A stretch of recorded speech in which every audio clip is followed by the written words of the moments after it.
Cześć! W dzisiejszym praktycznym odcinku powiem Wam, jak to się w ogóle stało, że znalazłam pracę nauczyciela w Tajlandii, jakie są wymagania, zarobki i jak przebiegał cały proces. Zaczynamy!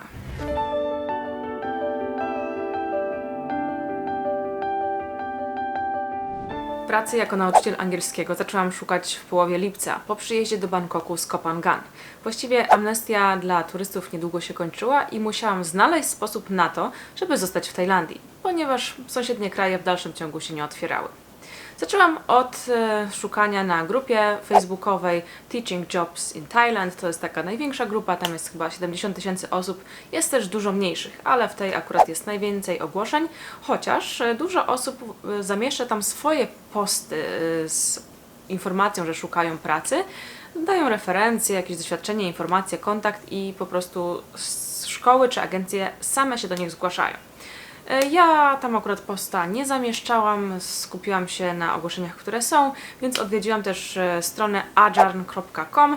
To jest taka najbardziej popularna strona w Tajlandii z ogłoszeniami, właściwie oznacza po tajsku nauczyciel w tłumaczeniu, więc tam nie dość, że znajdziecie dużo porad o życiu w Tajlandii jako nauczyciel, o kosztach życia, o tym, jak się przygotować do rozmowy, to też jest tablica z ogłoszeniami i można je filtrować według nawet prowincji. To, co Was interesuje, albo nawet po pensji, bo pensja jest tam wymagana w ogłoszeniu, więc to jest na pewno dobre, nic Was tam nie zaskoczy później w rozmowie, jak to jest na przykład, nie wiem, w Polsce, że widełki cenowe, płacowe nie są zawsze podane. W pierwszy dzień wysłałam może jakieś 20 CV. Trzeba też pamiętać oczywiście o przygotowaniu odpowiedniego dokumentu i trochę jednak zmienić swoje wcześniejsze CV, jeżeli nie miało się doświadczenia jako nauczyciel. Właściwie zaznaczyć bardzo mocno, że jest się zainteresowanym taką pracą.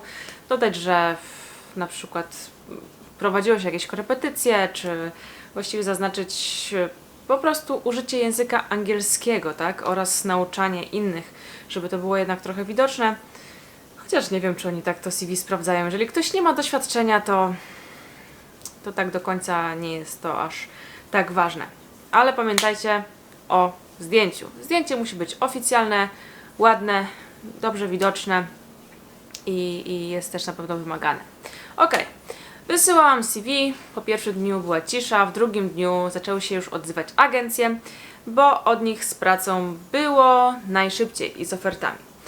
Jednak ja jakoś tak nieufnie podchodziłam od razu do tych agencji, to znaczy chciałam przetestować na nich rozmowy rekrutacyjne, ale nie byłam pewna co do zatrudnienia przez agencję, raczej chciałam, żeby to było przez szkołę. I właściwie w trzecim czy czwartym dniu już miałam propozycję pracy od agencji. Wyglądało to tak, że ktoś do mnie dzwonił, mówił, że jakaś tam szkoła jest mną zainteresowana i właściwie gadaliśmy przez telefon, nie wiem, minutę, dwie, trzy.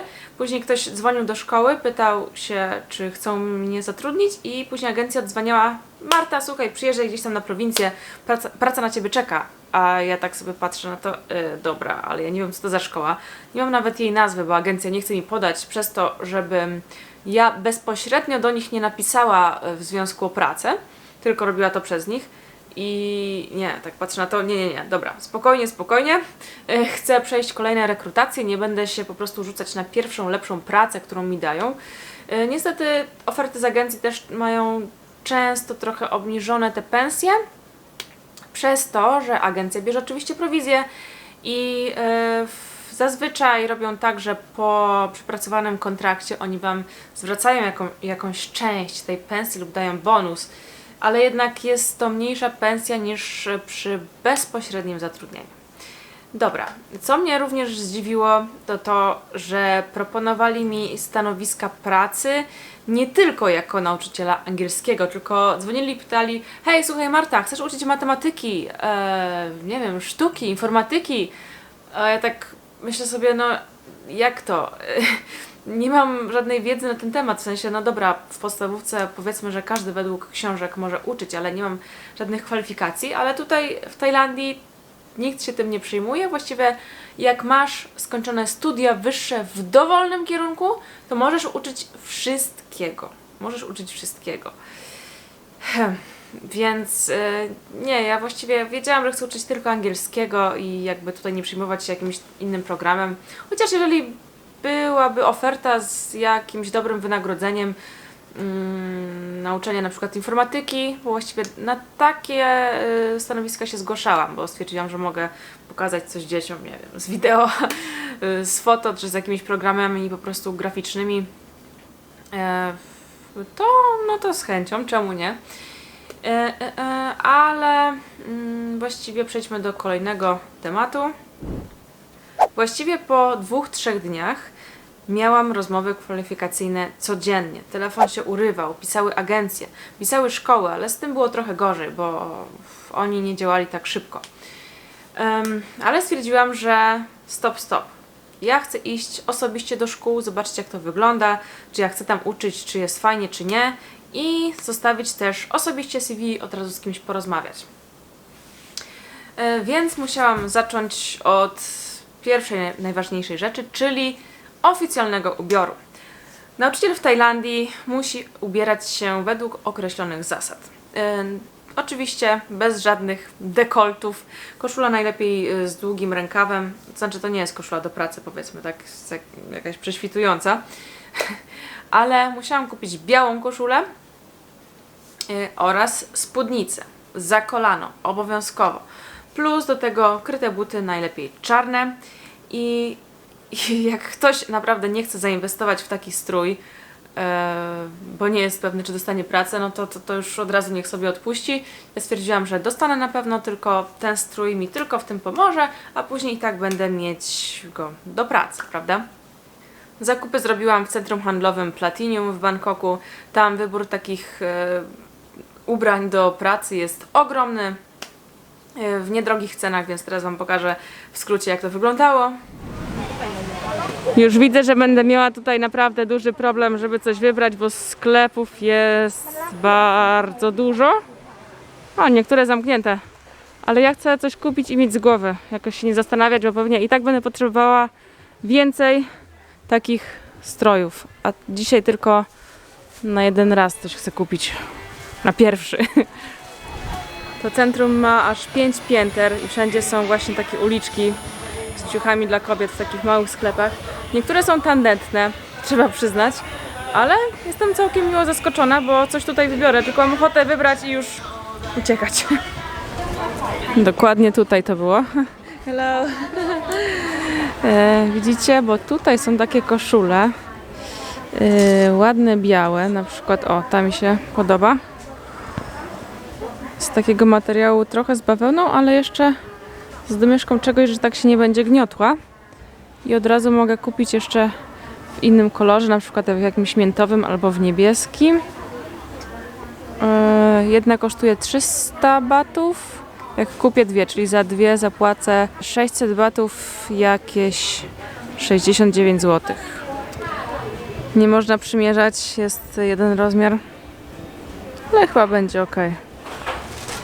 Spódnicę kupię sobie w takim plisowanym stylu, są za 350 batów. Tylko oczywiście jakiś kolor odpowiedni, może beżowy. Nie ma to jak nosić czarne, zakryte buty i to takie sztuczne w upał, ale trudno, biorę, bo już wszystko się tutaj zamyka, nie mam czasu. Widzicie wszystkie takie koszule wizytowe, które się mniej więcej nadają do szkoły. Oczywiście najlepsza będzie biała. Kosztują około 30 zł. Ale czy ten materiał jest dobry na takie upały? To jest pytanie. Uwaga, spodnie nie są dozwolone w szkole, więc czegoś takiego nie mogę zakładać, nawet eleganckich.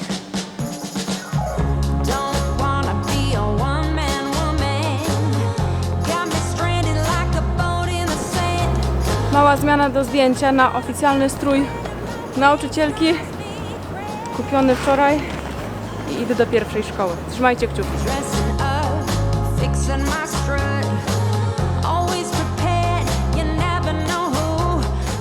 Super te kable tutaj są, już niżej nie mogły być, co?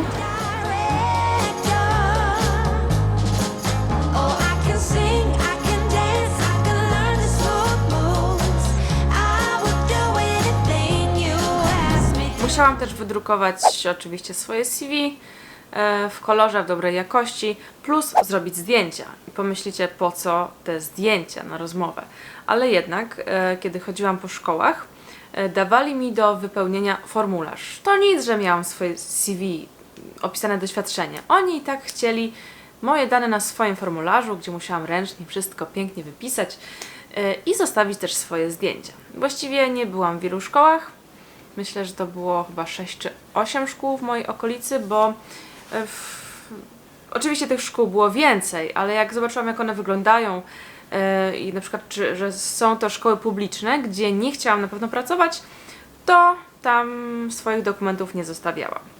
Właściwie skupiłam się tylko na swojej okolicy, bo nie znałam Bangkoku, nie wiedziałam, gdzie jechać. Tych szkół jest tutaj tak mnóstwo, że ciężko się na początku w tym połapać. Jak mieszkacie w jakimś małym miejscu, w wiosce, to tam na pewno ten wybór jest mniejszy, a tutaj człowiek przyjeżdża i nie wie, gdzie chce mieszkać, co robić, nie ma żadnego doświadczenia w nauczaniu i to wszystko jest takie nowe.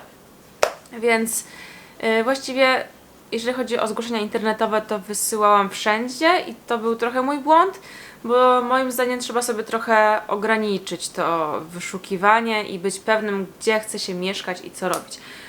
Ale w końcu postanowiłam, że nie chcę mieszkać daleko od centrum, chcę mieć dobre połączenie, nie chcę mieszkać na jakiejś wiosce, gdzie mnie wysyłali w nie wiadomo gdzie, nawet nie słyszałam o takich miejscach wcześniej, bo stwierdziłam, że w Bangkoku będę mieć trochę anonimowość i poznam też osoby, które mówią w języku angielskim, żeby na przykład nagrywać z nimi filmy, więc to było jakby takim dla mnie priorytetem. Ja wiem, że z perspektywy czasu teraz nie będę mówić, czy to był dobry wybór, czy nie, po prostu takie było moje założenie na początku. Takie normalne rozmowy w szkołach miałam 3, plus dużo tych telefonicznych z agencjami, o których Wam mówiłam. W sumie to była trochę strata czasu. Lepiej od razu skupić się na szkołach gdzieś w okolicy, żeby zobaczyć, jak one wyglądają, żeby tam pójść i z kimś porozmawiać, niż coś tam załatwiać przez telefon. Chociaż no, jeżeli ktoś jakby lubi takie ryzyko, jest mu to obojętne, no to tutaj nie mówię, co jest lepsze czy gorsze, po prostu ja wolałam sprawdzić, jak jest. Dobra, pierwsza rozmowa w przedszkolu, w którym aktualnie pracuję. Najpierw była na Skype'ie, a później zostałam zaproszona na lekcję próbną, która trwała pół godziny. I właściwie od koleżanki, z którą teraz pracuję, dowiedziałam się, jak przygotować taką lekcję. Puściłam piosenkę po angielsku, potańczyłam z dziećmi, przywitałam się, powtórzyłam takie podstawowe rzeczy typu kolorki, dni tygodnia, literki, cyferki i dzieci były nawet całkiem zaangażowane i jakby zaufały mi. Koordynatorka też była zdziwiona i ja tak samo, bo ja wcześniej nie miałam żadnego doświadczenia w pracy z dziećmi, czy nawet kontaktu z dziećmi, bo nie miałam w rodzinie takich możliwości i jakby no, nawet się do tego nie garnęłam nigdy. Więc to było dla mnie zupełnie nowe i traktowałam to bardziej jako wyzwanie, a że lubię wyzwania, to myślę, że sobie całkiem dobrze poradziłam. Później była rozmowa w szkole takiej międzynarodowej, gdzie też było właściwie przedszkole połączone z podstawówką. Tylko tam, co mnie zdziwiło od początku, to, że to nie była rozmowa, tylko zostałam zaproszona na testy. Na testy języka angielskiego, które trwały 3 godziny i były naprawdę na wysokim poziomie, jak na nauczanie w przedszkolu czy podstawówce. Miałam też test na komputerze i po tych 3 godzinach nikt ze mną nie porozmawiał. Jakim jestem człowiekiem, co chcę wnieść do szkoły i po prostu porozmawiajmy jak ludzie, tak? A nie tylko zrób test i może się odezwiemy, może nie. Więc już wiedziałam, że to nie jest miejsce dla mnie. A w ostatniej, 3. szkole to była bardzo krótka rozmowa, taka może 5 minut. Dowiedziałam się, jak to wygląda, oni też czegoś o mnie, ale rozmowa z osobą, która przeprowadzała to wszystko, ten cały proces, to też była skomplikowana, bo nie mówiła dobrze po angielsku. Więc no tam wiedziałam, że też nie chcę do końca pracować. I właściwie dostałam pracę w przedszkolu, w pierwszej szkole, gdzie poszłam, tak, na rozmowę, więc to było fajne. Właściwie nie zastanawiałam się długo, od razu podjęłam ofertę i ten cały okres od postanowienia, że chcę szukać pracy, od zrobienia CV do akceptacji oferty. W sumie czekałam chyba 3 dni na ich decyzję, ponieważ powiedzieli, że mają jeszcze innych nauczycieli umówionych na lekcje próbne i tutaj od razu zaznaczam, jak ubiór jest ważny, ponieważ ja pięknie wystrojona poszłam tam do tej szkoły, zrobiłam dobre wrażenie, chociaż nie jestem native speakerem, a podobno też był native, który, w sensie dziewczyna, która ubrała się w jakieś tam spodnie, po prostu brzydko, nie prezentowała się dobrze i no i cóż, no trzeba przyznać, że Tajowie kupują jednak wszystko wzrokiem i tutaj miałam przewagę, chociaż no wiadomo, native no lepiej mówi po angielsku, tak? Ale jednak liczy się prezencja przede wszystkim, pewność siebie, uśmiech, tak, to jest w Tajlandii bardzo ważne, trzeba się uśmiechać zawsze i wszędzie i wszystko będzie dobrze. Ja uznałam, że na pewno zdobędę taką pracę, ponieważ teraz jest wyjątkowa sytuacja w kraju. Oczywiście granice są zamknięte, nikt tutaj nie mógł przyjechać jeszcze w sierpniu. Od września trochę się to zmieniło, czyli osoby, które miały wcześniej pozwolenie o pracę, mogły przyjechać do Tajlandii na kwarantannę, ale za nią trzeba płacić za taką najtańszą jakieś 40-50 tysięcy batów z testami i to z własnej kieszeni, więc no, dużo nauczycieli tutaj nie wróciło. Jest raczej dalej bardzo dużo ofert pracy i ja zastanawiałam się, czy tak podejmować szybko pracę, czy nie, czy jeszcze poszukać, ale już chciałam mieć to za sobą, już rozpocząć i po prostu no tak, już się z tym nie stresować, więc wszystko poszło dobrze. I powiem Wam, jakie są jeszcze wymagania. Dokumenty i wymagania przy podjęciu pracy nauczyciela. Tak jak już wspomniałam, jeżeli posiadacie wykształcenie wyższe w dowolnym kierunku, to możecie już uczyć, brawo! Właściwie wymagany jest też certyfikat językowy, na przykład TOEIC, który jest najtańszy i można go zrobić bardzo szybko w Bangkoku lub w Chiang Mai, kosztuje 1700 batów. Ja go zrobiłam już jakby w trakcie pracy, bo on jest potrzebny do złożenia dokumentów o wizę. Dyplom ze studiów trzeba przetłumaczyć na język angielski i już późniejsze rzeczy to są wymagane do wizy, ale jakby do podjęcia pracy, do wysłania aplikacji to właśnie tylko dyplom z tłumaczeniem oraz certyfikat. Jeśli nawet nie macie tego certyfikatu, no to piszecie, że zrobicie szybko. No teraz można było się bardzo dobrze dogadać ze szkołami, ponieważ sytuacja jest, jak już powiedziałam, wyjątkowa. I na koniec punkt, który interesuje na pewno wiele osób, czyli zarobki.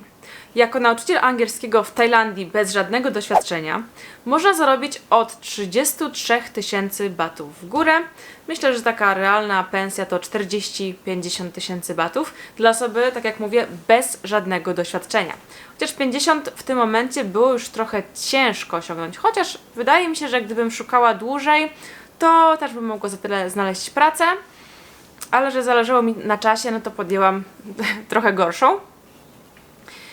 Jednak ucząc w szkołach międzynarodowych i będąc native'em, zarabia się mniej więcej od 60, 70 nawet tysięcy w górę do 100 albo nawet trochę więcej. Tylko to już są bardzo dobre szkoły i ciężko się tam dostać. Myślę, że osoba bez natywnego angielskiego ma bardzo małe szanse, niestety.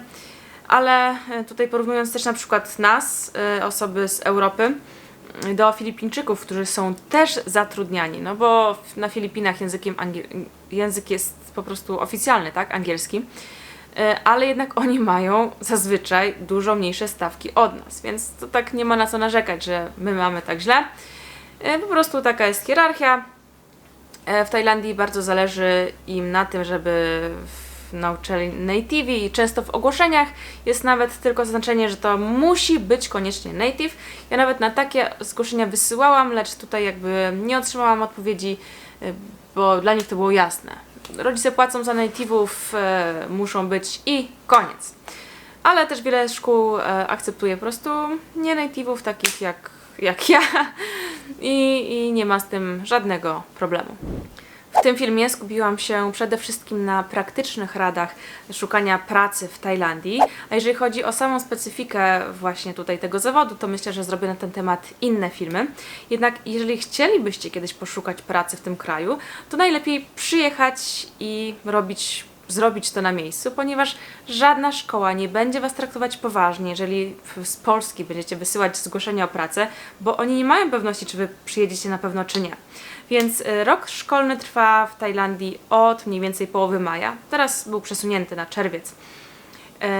Tak mniej więcej semestr do września czy października, później są ferie i jest drugi semestr. Więc najlepiej szukać pracy w marcu lub w kwietniu, a później gdzieś tam w okolicach września.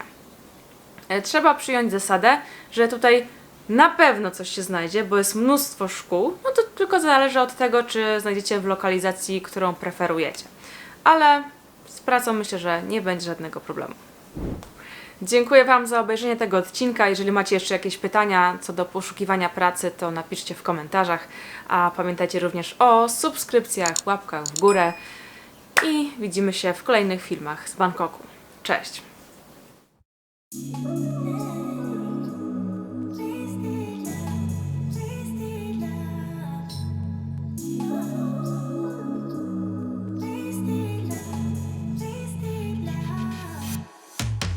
Come on over, let's pick up where we left off.